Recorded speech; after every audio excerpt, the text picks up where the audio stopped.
therapy and spiritual guidance and support from friends and family to get to where I am today, as well as a lot of hard work on myself.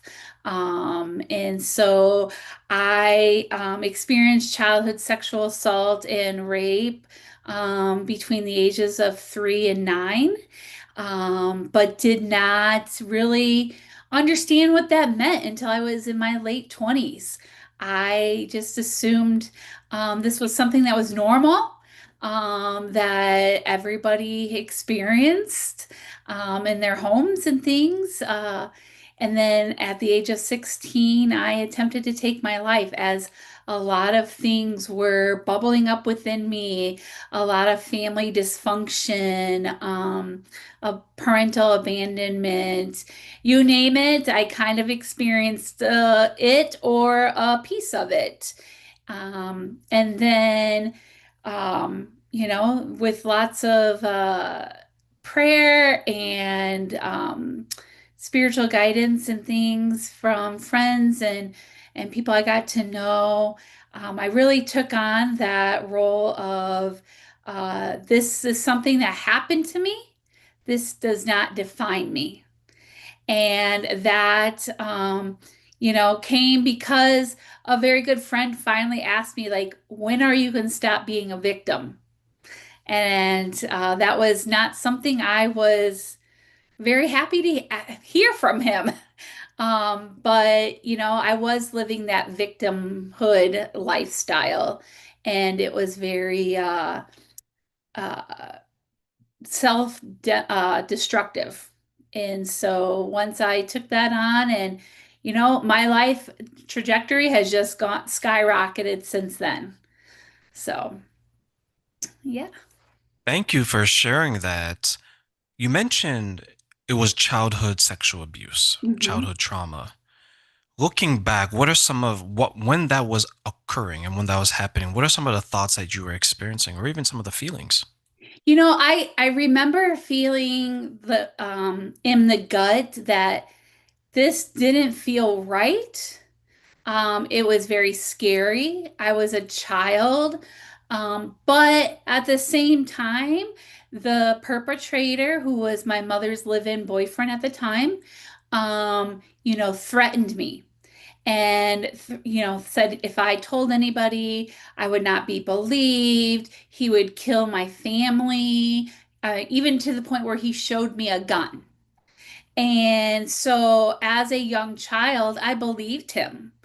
I just remember feeling like I didn't know what truly was happening, but I knew that the threat was scary enough to keep my mouth shut. And so it didn't actually stop until we ended up moving in with my grandparents for the summer, having, just extra fun summer with my aunts and my uncles and my grandparents as a child, kind of giving my mom a break because, she wasn't living the best lifestyle and things. Um, but that's when it really stopped. And I just remember feeling carefree. I'm like, oh, okay, nothing happened. That's fine. It's over, whatever. But then the nightmares started coming and things, and they were always the same nightmares, which now I know aren't true nightmares. They were night terrors. And the difference between that is a nightmare is something that, is in your subconscious. You wake up, you're like, oh, okay, that didn't really happen. Whereas a night terror is when you finally do wake up, you still believe it's happening in that moment. And so once I understood that, it was just one of those things that I'm like, okay, some friends helped get me some therapy that I knew needed late into my 20s. It's just kind of one of those things, and when I first started remembering the abuse and things and different memories that were becoming, I did disclose to my grandmother, and her response to me was very jarring at the time. She had said, I always thought something happened to you, but I wasn't 100% positive. So you just need to forget about it and move on. And while that seems harsh to say, and it is, I don't hold any animosity towards her in that because that's her generation thinking that.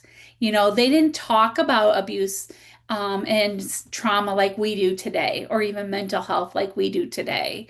And she is 100% supportive of me right now at 87 years old, And so it's one of those things I did try to stuff it down, and that only worked for a small amount of time.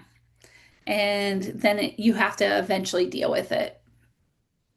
I think some people forget that there's still a sense of shame and guilt with a lot of people when it comes to mental health, especially Yes, trauma. yes.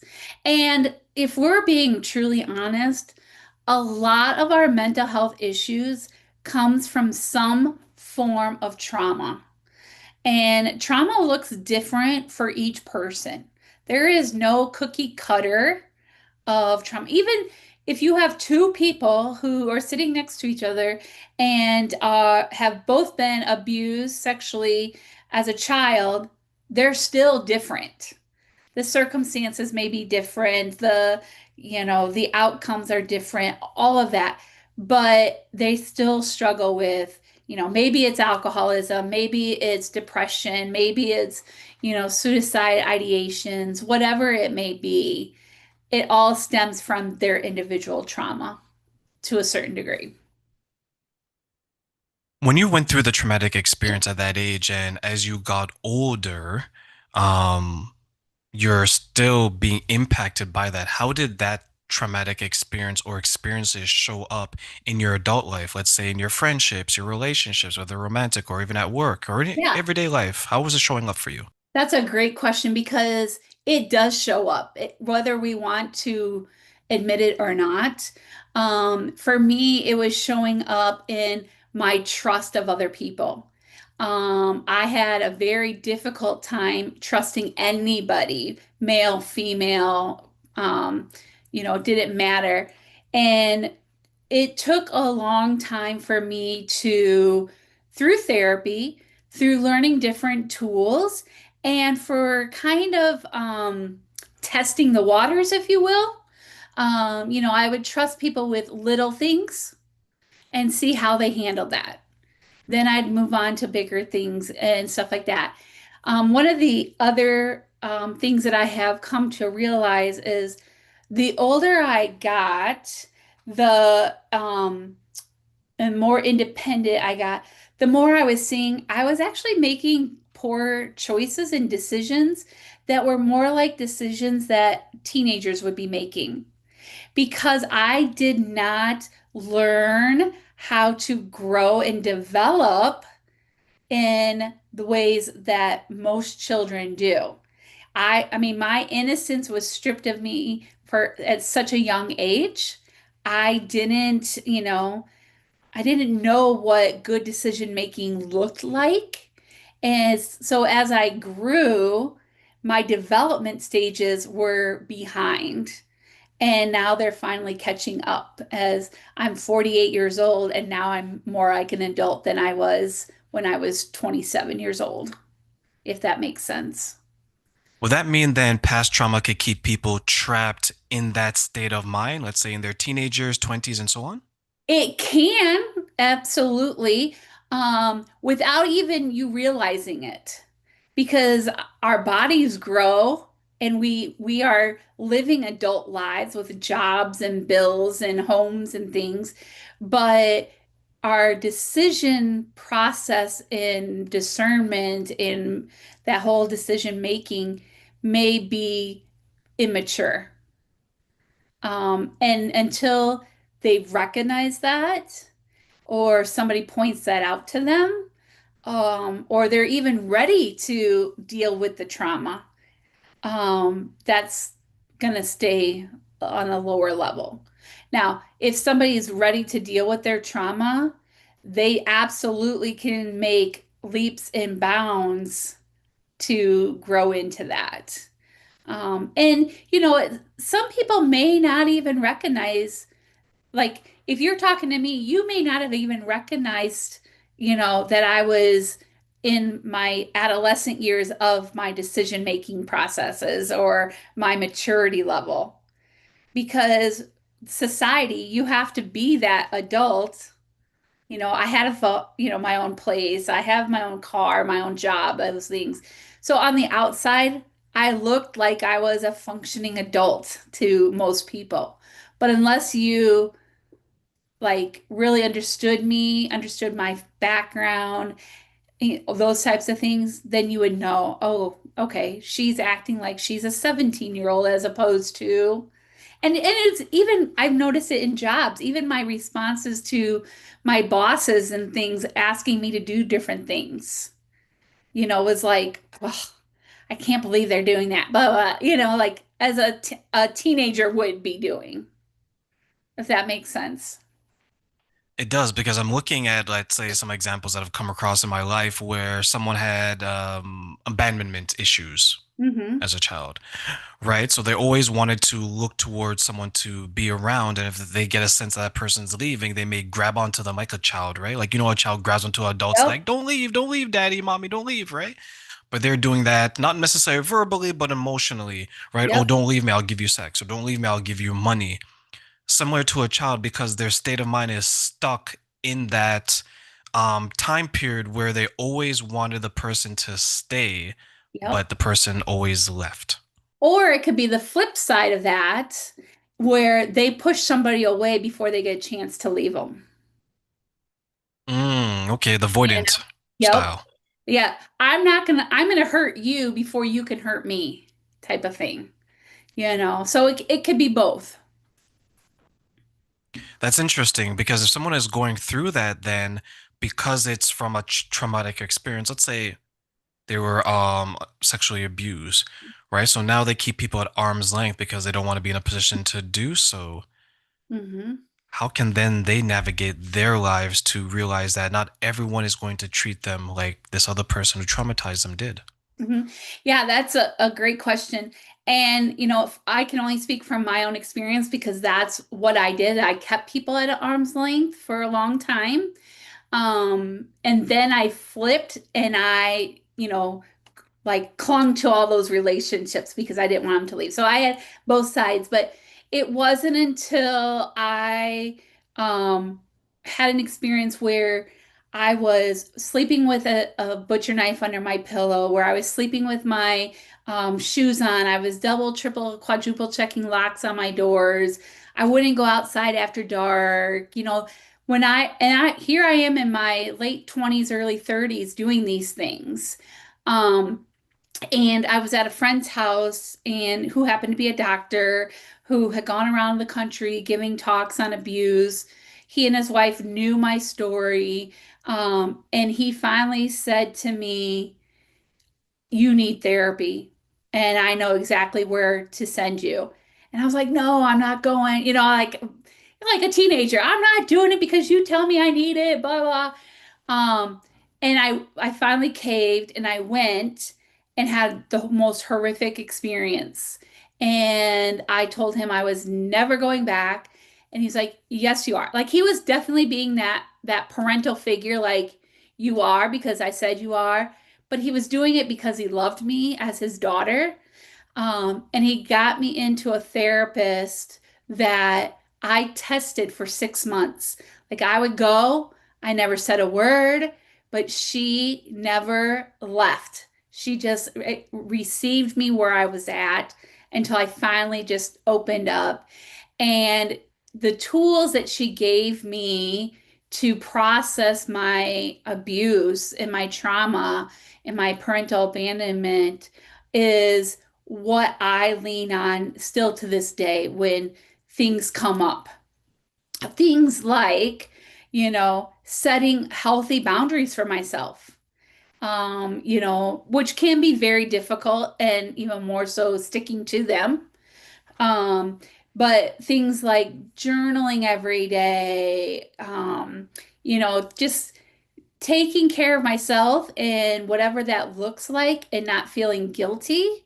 helps you process what's going on and understanding that sometimes relationships, whether it's work relationships, whether it's romantic relationships, friendships, whatever, people do come and go out of our lives. And that's really the circle of life. And we somehow need to come to terms with that. But if you like yourself and love yourself enough, then you're going to be fine because you're going to be your own best friend.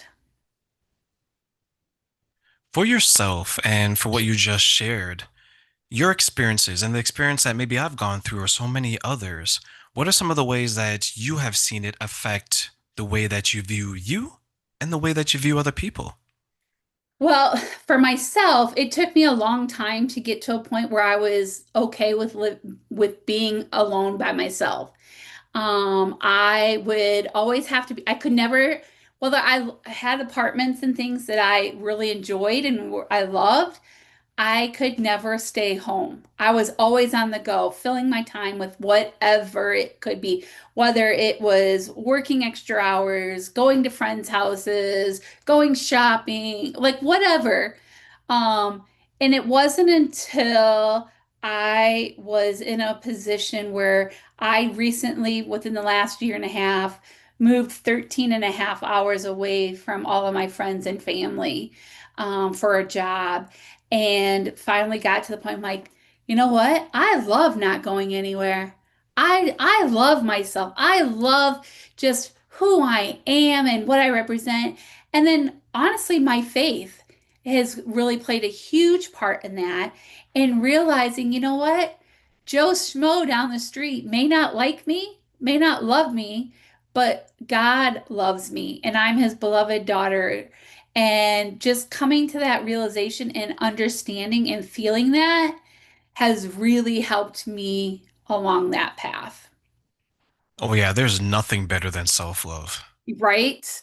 And, things, people who experience trauma, there's always going to be triggers that takes you back to the, you may not know what the triggers are because they may be different at different times. But if we can have that stable foundation of self-love and faith and family who support us, and let me tell you, family is not always blood family. Family is the people that support you and love you, your flaws and your everything, and are willing to tell you what you need to hear, not necessarily what you want to hear. So, I've seen some people struggle with that. I know a woman that she had a traumatic experience and she would always run to other people who weren't necessarily the most healthy mhm. examples in her life. And one of the reasons why she did that is when she was introduced to people who were thriving instead of surviving, Huh? she would become uneasy. She'd become anxious. Oh yeah. And what some people fail to realize is that when your life is so chaotic that the chaos becomes normal, someone who's at peace, they're going to trigger you. They're like, oh my God, this person is too quiet. They're too calm. They're too nice. They must want something. They're going to do something to me, right? Versus the abuser, you're like, okay, I know they're going to abuse me. So, because this is the fifth person that's abused me, I'm conditioned to it. Yep. So I'm going to allow them to abuse me. But each time the impact gets less and less, doesn't make it better Right. because now that's all you could focus on. And she gave up a number of relationships, romantic ones that were beneficial to her. And she always had this regret. I remember she was sharing that she reached out to the people, but they moved on and they found someone else. Right. Hmm. And I think sometimes for those who have been traumatized, especially if you're ignoring it and think it's okay, it's underneath my bed. I don't have to look at it. It's in the closet with the dirty Yeah. underwear. I can smell it, but I don't necessarily have to see it. You don't be you realize that you're gonna wake up one day and you'll be like, oh, life has passed me by. My Hmm. health is deteriorating. I don't necessarily have the connections that I want because the people around me, I see them miserable as well. And once your eyes open, it is so hard to close them again and not see it, right? What are your thoughts on situations like that? 100% right on, because what's happening then is you're abusing yourself because you're so conditioned to letting other people abuse you. And that letting them abuse you is not a conscious decision. The if you've been violated in any way, shape, or form, your power was taken away from you, and you don't know how to get that power back. But like you said, once your eyes have been opened, well, watch out because like you are powerful then. Um, and yeah, I think that, that is just, um, I'll give an example that I think will fit into this. Like just recently, I had to have a hysterectomy surgery, and my experience in the hospital was horrendous. And it took me back to when I was 4, 5, 6, 7 years old. And in, 10 years ago, that would have just knocked me completely backwards to square one in my healing journey and everything. But here I was able to say, okay, this happened. It sucks. I'm having a hard time dealing with it, but this is not going to take away my joy, my self-love, my worth. And I'm not going to, while this nurse violated me and took me back to that point, I'm not going to then violate myself by going backwards, if that makes sense. I love that because sometimes the oppressed do become the oppressor. Hmm. Hmm. Have you seen that as well? I have mostly like when I was teaching, I had a fifth grade student disclose to me that he was being abused, and it made sense. And now this is a fifth grade boy who's disclosing this, right? So it took him a lot of courage to be able to do that. But up until then, he had a reputation with all the teachers of being a bully. And, he was acting out on other kids what was happening to him. And I can even say that in my own life. When I was in high school, I was a huge bully, huge. And I mean, it breaks my heart to say that now, but it's the truth. And while I was trying to knock down this girl simply because I could, I felt like she was weaker than me. Like she did nothing to me. She said nothing to me, but she reminded me of me when I was younger, of being weak and not in control. So I was, being abused and oppressed. Now I'm doing that to her. So yeah, it's definitely a cycle. And until you are conscious enough of that and aware enough that, hey, this is not right, I need to get help. It's like an alcoholic who's not going to, or an addict of any kind, they're not going to get help until they see that they need help. A parent, a child, a spouse can say, hey, you need to go to Alcoholics Anonymous. You need to go to rehab. You need to do this and this and this. They're not going to do it. And if they do, it's not going to stick until they're ready. So I You would hear just, that quite a bit what's when that? you hear that quite a bit when it comes to people who are bullying others that they're going through something as well. It's that Hmm. cool, right? Hurt people. And it's truly unfortunate because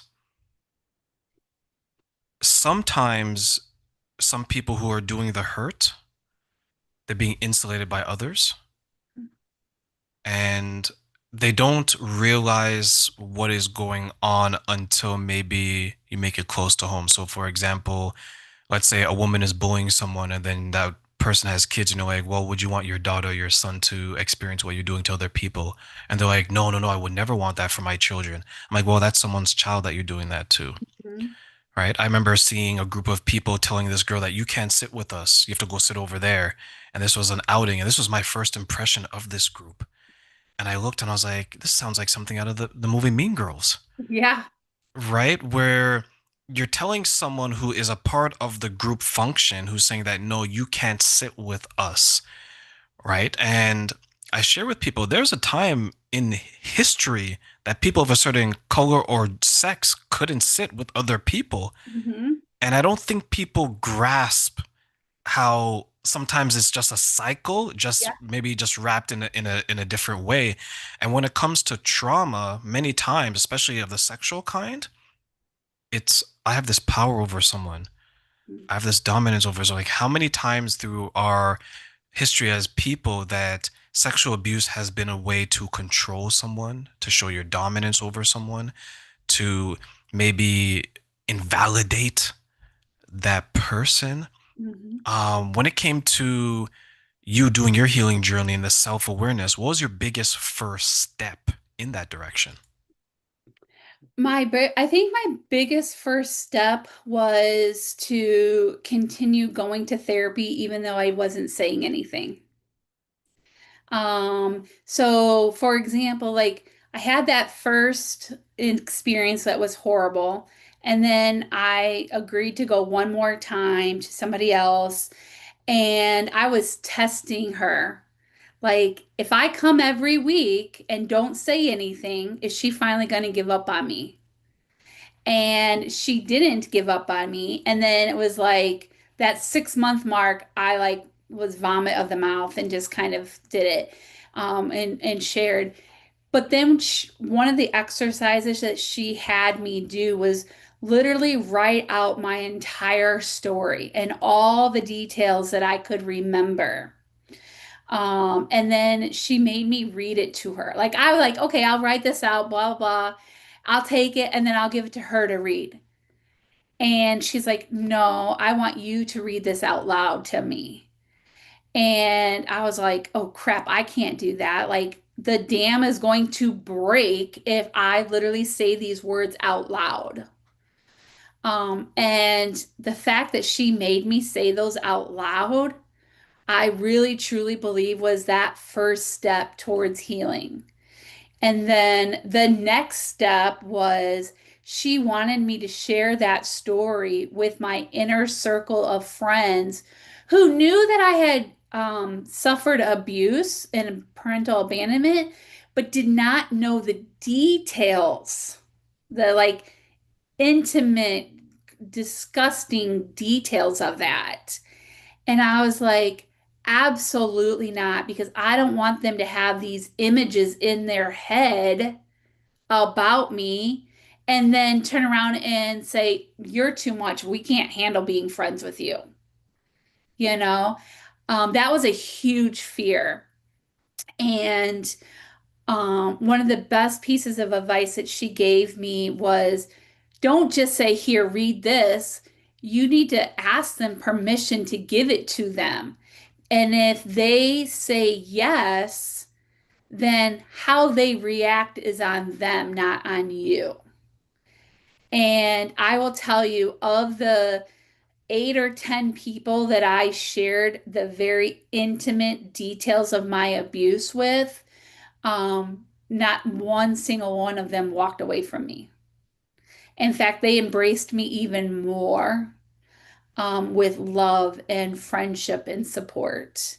And that right there, I was like, okay, I'm not so bad after all, you know? Amen. So that was the first step. And then just working through all the other stuff that went along with it.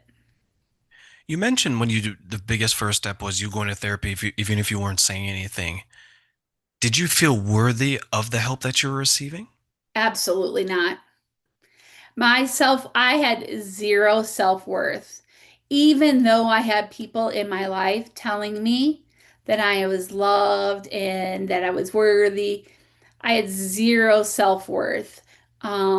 because those negative thoughts, whether it was the negative thoughts I was saying to myself or what my abuser said to me, were way louder than what anybody else said to me. And so once I started relearning how to re-record that inner dialogue, which what included like daily affirmations. It included even putting sticky notes in all around my apartment on cupboards and mirrors and things to just remind myself. And you can't say those for very long without starting it to start being a believable truth about yourself. So, yeah, that was very, very helpful for me. That inner dialogue, I see a lot of people struggling with that. It's Hmm. the seed that's planted by their abuser, and then unconsciously they're watering it. Hmm. Limiting beliefs, right? Or maybe I'm not good enough for help. Maybe I'm not good enough for that person to be my friend. Or maybe this is going to be my life where people are always going to take advantage of me Hmm. because I deserve this, because I'm not tall enough, I'm not beautiful enough, I'm not smart enough, I'm not successful enough. We come up with ways to validate the abuse that we accept. Hmm. What do you think are some of the obstacles that people face when it comes to turning down that voice from the abuse and turning up the voice that they are worthy, they are valuable? Wow, that's a really great question. Challenges. Well, one of the challenges, and I would say, is if that person who abused you is still somehow a part of your life or part of your family. Um, and we don't have to talk about just sexual abuse. It could be verbal abuse, it could be emotional abuse, physical abuse. If they're somehow still linked in your life, um, it's hard to then get their voice lower. And for example, for myself, like my abuser wasn't in my life for a period of time, like 6, 7 years.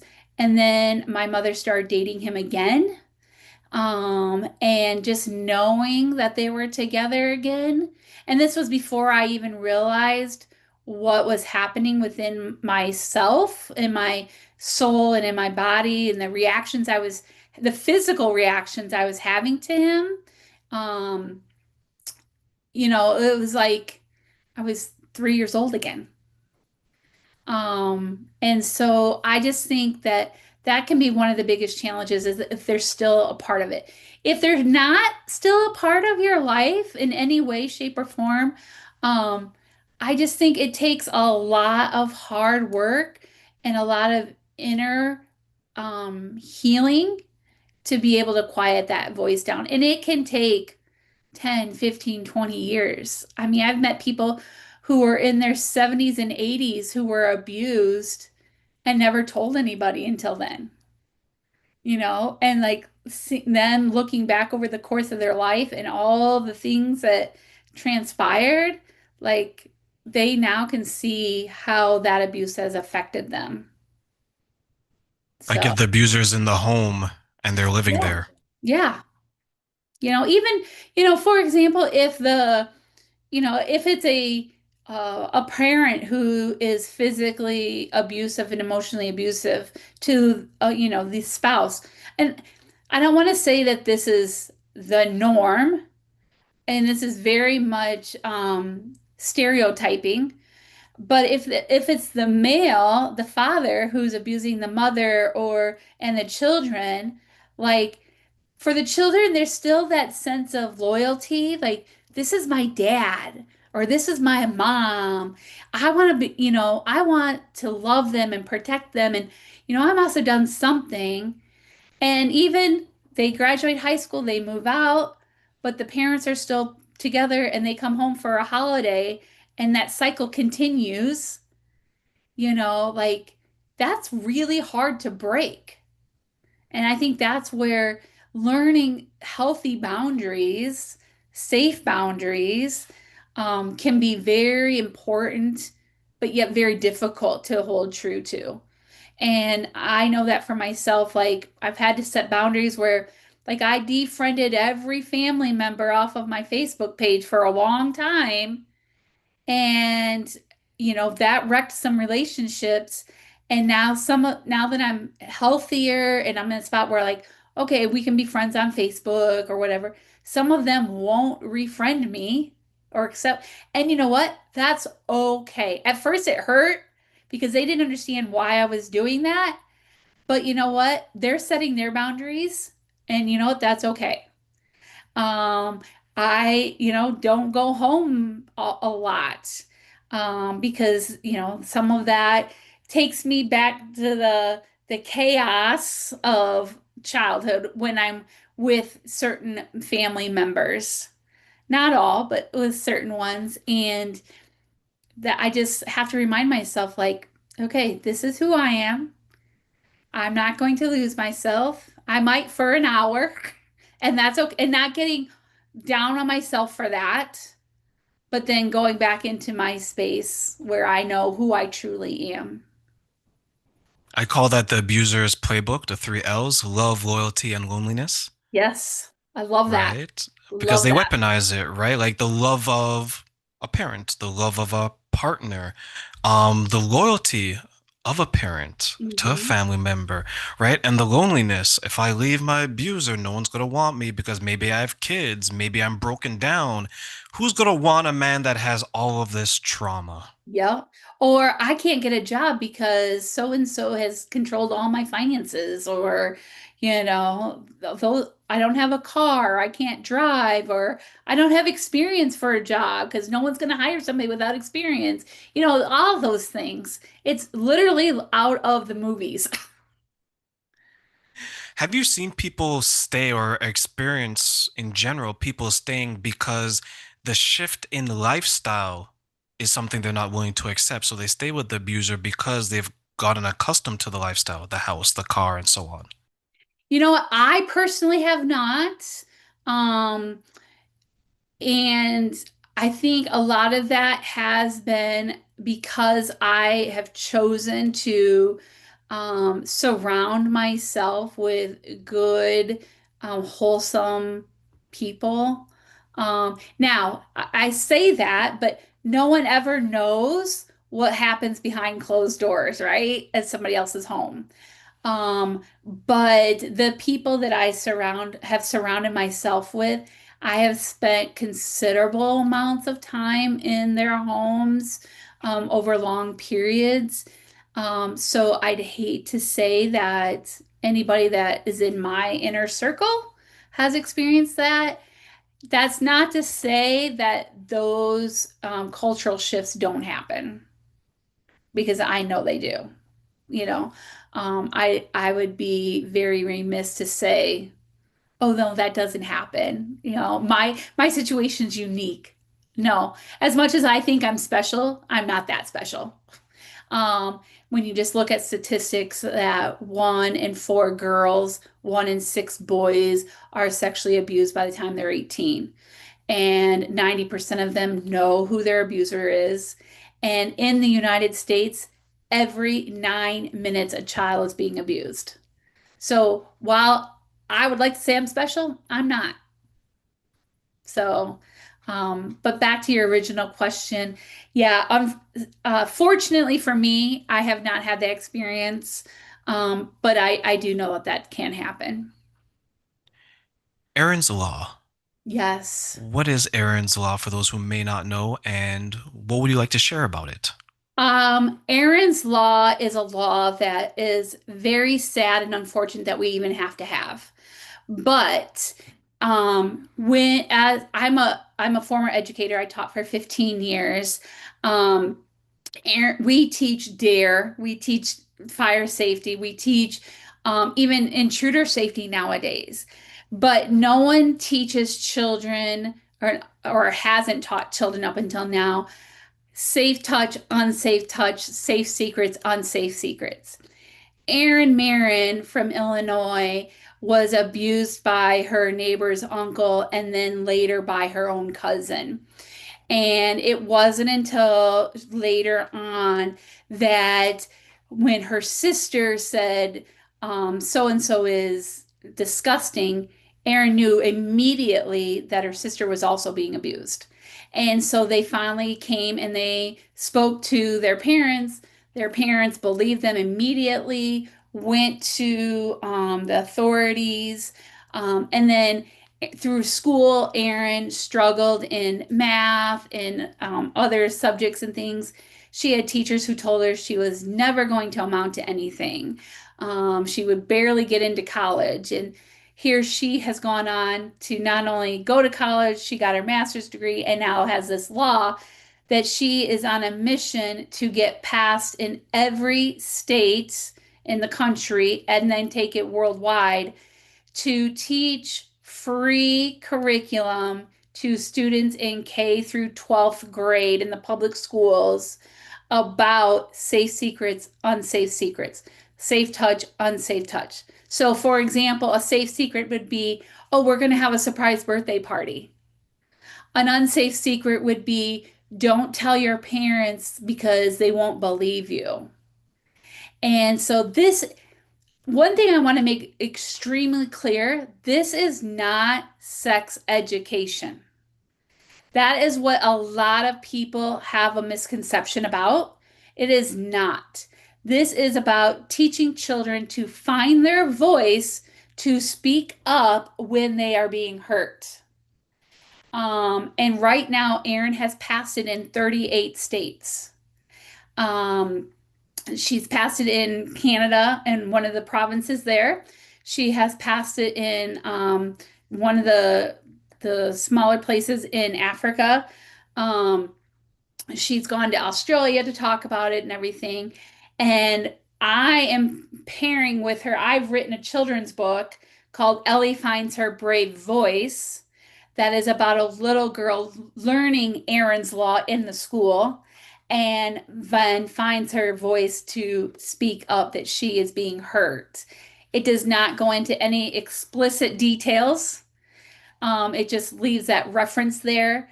But in the book, it also gives educators and parents discussion questions and points to talk to the kids about it, as well as phrases that are helpful to children who come forward that they're being abused. Phrases like, I believe you, but I need help to help you, because we don't want to tell a student, I believe you, excuse me, and I'm not going to tell anybody, but I'm going to try to help you. Well, I'm sorry. Many people are mandated reporters. We can't just sit on this, but we don't want to violate that child again by telling them that they're not going to tell anybody, and then you go and you report it. Like you have to tell them, hey, these are the steps we need to take. Whatever you say to me, this is what this means. So, and then it's got information on Erin's Law in the book as well. But Erin is an amazing woman. She is on a mission, and 100% of the proceeds from my book go to her foundation to keep this going because people, a lot of legislators, when they're fighting this law in their states, are like, well, we don't have the money for it. You don't need money for it. All you need to do is say, yes, this is a law. Erin has created curriculum free on her website. All we have to do is download it and teach it. And it's only like 1 hour a school year, which in my personal belief is not enough because you teach it in the fall. What's happened in the spring is something different. You need to keep teaching this and giving those children uh, who are the most vulnerable a voice to speak up. In the part of Canada that I live in, it's here as well, Love it. Love right? it. So that's really good news. That's why when I saw it, I was like, I definitely have to talk about that because it's something that I grew up with.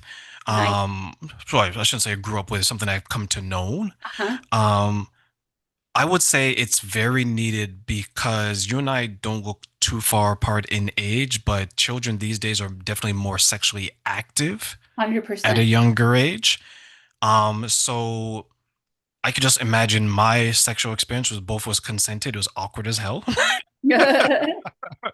Right. So if I had resources, it would be a little bit different because I can recall sex ed, which isn't this, is just because some Hmm. people like to those who are against it will say it's that, but it's not necessarily that, it's just additional tools. It wasn't until high school you had that conversation, but these days you have people in high school who are pregnant. So obviously they're Uh-huh. doing the activities at an earlier age. So I think if we can get it into the schools and just say, hey, this is a safe secret birthday party. Oh, I love secret birthday parties. Yay, what kid doesn't, right? Right. Versus I was touched this way and then someone in my family told me not to say it. That's an Hmm. unsafe secret. Hmm. And I think the more we can get people involved, because let's be very honest, right? Monday to Friday, the parental figure in a lot of children's lives are our teachers. Exactly. Exactly. Yeah, it's, you know, and we have to make that distinction that it's age appropriate curriculum. So what you're teaching in kindergarten is just the foundation to what you're going to be teaching in the high school. You know, it's not giving any. I mean, I've sat through many presentations as a teacher on Aaron's Law. It's not giving those kids the idea of like, oh, well, grandpa hugged me, so that must be sexual abuse. No, not necessarily, but there are situations where grandfathers, have been the perpetrator. But it's also the thing where some educators, principals, superintendents, whoever, don't want it in their schools because they're the perpetrators. Like in when this was finally passed in New York and it was taught, like 10 to 20 middle school boys came forward saying that their principal was molesting them, and he now is in prison. Like, if we had this at a younger age, we will be able to stop this. And eventually, Aaron won't need to go around the world teaching it, because everybody will have it.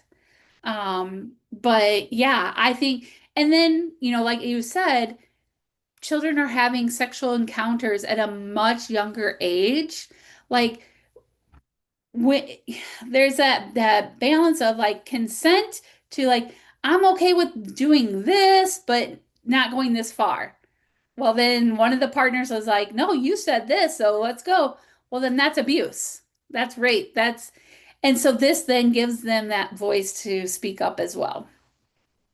One thing I've encountered when it comes to that example you gave, and this is as adults, not even as children, is I remember asking a group of people. I asked a group of men and a group of women. Both groups were single, but they were sexually active. So they were promiscuous in a sense. And I say that respectfully.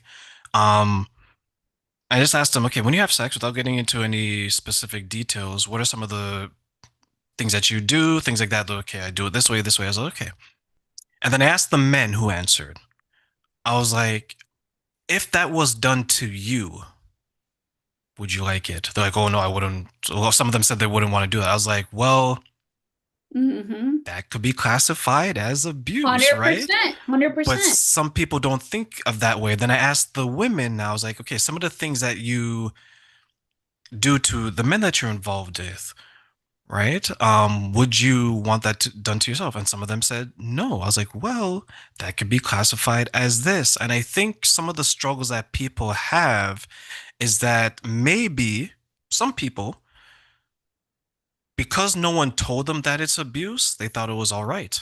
And they just Yes. continue doing it along the way. What are your thoughts on some people who may be shocked to learn that maybe they were abusive, but they weren't coming from a place of malicious intent? It's just they were uninformed. Well, and I think that's the key right there. It's not a malicious, but it's an uninformed thought. And I blame our movie industry. I blame pornography on all of that because while I've never watched pornography and I never would, but just the the knowing of what it is that romanticizes what sex is. And that tells people who are watching it and addicted to it and whatever. And even in our movies, like it can be a simple rom-com or whatever, but like it takes it to a point where people then think that that's okay when it really isn't, especially if your partner doesn't want that. And while I'm not sexually active, and I'm proud to say that, um, I think having those conversations with your partners before anything happens is awkward but necessary, you know? And so, yeah, I think people just they they don't know what they don't know, you know? And I'd rather have an awkward conversation than have handcuffs around me later on. Absolutely. I remember someone that I was dating a while ago, and she made the joke. She's like, "Oh, I can't wait till later time I'm gonna assault you." And I was like, "What the?" I was like, "What?" Yeah. Right? Because because I've never heard someone who I'm in a relationship or dating tell me that, right? Uh-huh. But after talking with her, I knew what she meant, but it was just the language Mm. used, right? So now, and I wish I had this conversation back then with her, but it was so long ago. I would have asked her, I was like, okay, so what is assault to you then? Because if you can use it in a context where you're turning it into a positive Mhm. thing, right? Some other people may hear that because you don't know. Like, what if I was someone that was sexually assaulted? Right. 100%. And that's where our words have such power, negative power and positive power. And we need to use them in the appropriate context, but also, I think, sparingly. Not just, I think some people, and I've seen this with, kids that I've taught, oh, I love that him or I love her. Well, you're 10 years old. You don't really know what that means. But then when, they do meet somebody that they really are in love with, it's not going to have the same heavy weight to it if you said it to every person you dated until then, if that makes sense. So, like, what you're saying is she, using the word assaulted. Well, okay, what does that mean? I mean, like, is she gonna slap you? Is she gonna rape you? Like, what? So I think we have to be very, very careful of our words that we use. Yes, because some people don't even use the word sex anymore, No. right? They'll use something else, which is borderline. It, if you look at just the word itself, forget who it's coming from, because I know that does play a factor as Uh-huh. well. If you look at some of the words that some people use just at the word itself, it can be interpreted as abusive in many times. Hmm. And that's the other thing too. Like when we're teaching our children, um, growing up about our bodies and what's appropriate, what's not appropriate, what's safe and what's not safe, we need to use the correct anatomy words, you know. Um, it may seem weird to hear a 5-year-old say my penis or vagina or whatever, but it's important then to teach them when it's appropriate to say those words. You don't want them just going down the street saying them. But like if they are being abused, they have the right terms to use. Because if, someone is saying, "Oh, my puffies," and that just means their butt cheeks, well, somebody might not know what that means, you know? So, Do you think part of our culture romanticizes the aggression and the taking of intimacy? 100%. 100%. Um, you look at like TV shows like Law and Order SVU, and at the very beginning they show, the act or whatever. um, or, you know, and anything like that, pornography, whatever. Yeah, we definitely do in our culture. And I don't know when that shifted. I know I'm trying to growing remember up, myself. I have no idea when that shifted. It's our yeah, generation, I think, but I have no idea when. 100%. Yeah. And okay, so when I grew up, at the age of 10 years old, I moved in with my grandparents.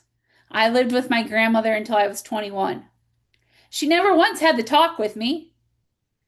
Um, but then when I was in high school, four of my classmates brought six children to graduation. Like, we knew it was happening, and the big joke was, don't drink the water. Well, okay, obviously, water can't get you pregnant, but, in my female classmates that had kids, their moms never told them about sex. So like, when do we lose the fact of like, hey, sex can be a beautiful thing in with a couple that, is in that covenant, but it can also be very abusive, and it you need to know what it is and the real facts, not the, oh, I learned this on the school bus, like, that's not right either. So, Like you and I look like around the same age. Like our parents were, would be naive to think our parents weren't sexually active, right. right? In general, I think a lot of people can admit to that finally. And yes, we don't want to visualize our parents having sex, right? But we can say that yes, our parents were having sex Yeah. at some point, either together or before. But we're the next generation, and the in your face Hmm. ness, if that's a word, of sex is not something I saw growing up. Like, Oh, I'm you didn't hear it in assuming, songs and things. yeah, I'm assuming my parents had sex, even though I know, like, yeah, if I would have asked them, they're like, yeah, Train, we were virgins, we weren't blah, blah, blah, right? It's an assumption. I think somewhere in the first memory I have of it is probably my late teens. So that would have been like, let's say the early 2000s, maybe, Mhm. where it was like, everywhere. And I remember seeing some movies where you'd see a man throw a girl on the bed and they'll have sex, right? A woman throw a man on the bed, same thing. I'm thinking the aggression was Mhm. like animalistic, right? It was like two tigers or two lions, right? So I don't know exactly where, but I definitely think it was our generation because I'm all for sexual empowerment and sexual awareness, but I think it went from STI awareness, right? Be safe. If you're going to practice it, make sure you're taking the precautions, make sure you guys are consensual, loving, and so on, especially from a pregnancy standpoint. Now it's so casual where it's like now it's in TV shows, it's in movies. Like the songs always had it because the 70s and 80s, sex, drugs, and rock and roll, right? It always Mhm. had it. But now it's in every type of medium and it's literally the next generation 11, Mhm.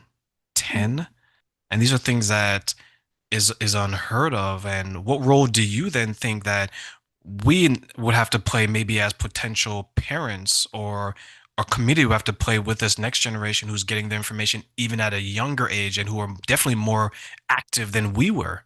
Constant education, constant, like, the real facts, constant. But I also think it goes back to the family structure is more broken now than it ever was before. You know, there's very, very few two-parent households anymore.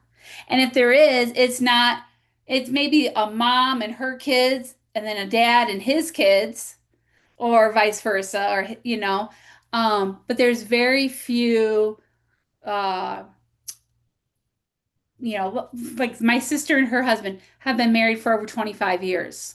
They got married right closely after she got out of high school. They have two kids, and they've stayed together. You know, that's an anomaly.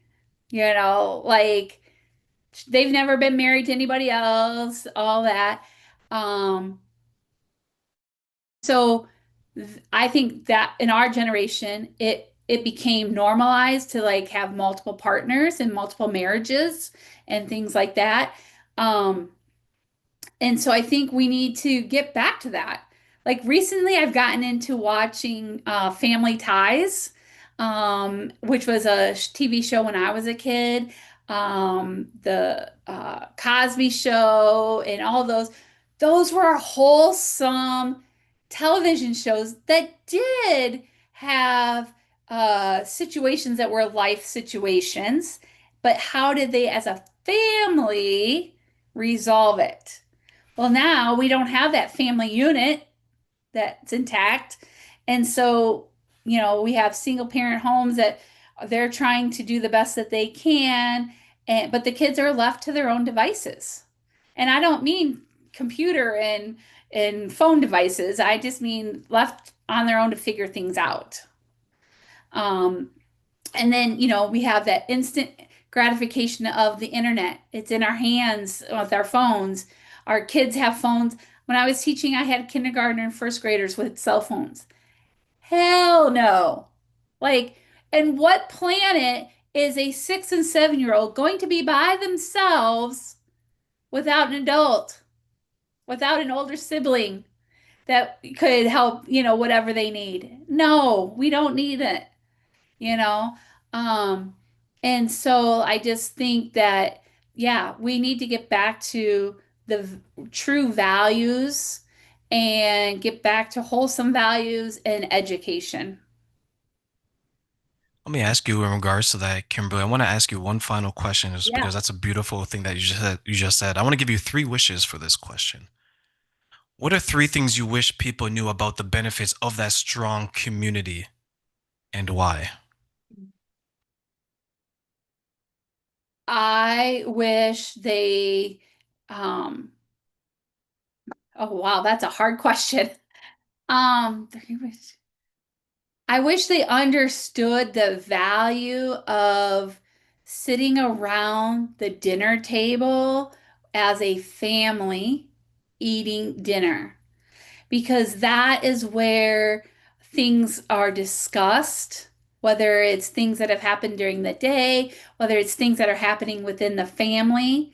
They are discussed and talked about and, having some type of a resolution.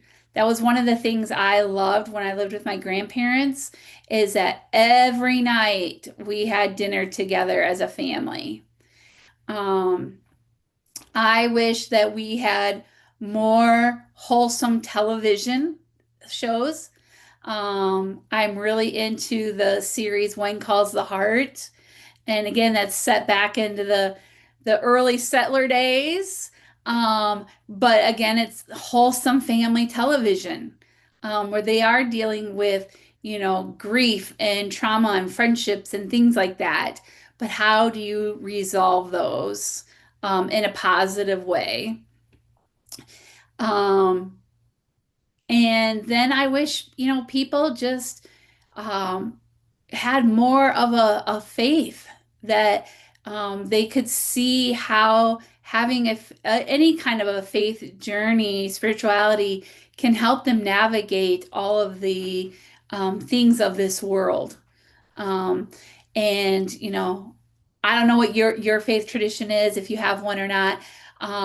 But in recent years, year to 2 years, we've had more people come back to church than ever before.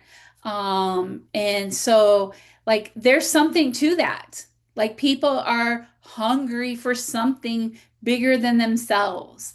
And I hope that future generations can really see that.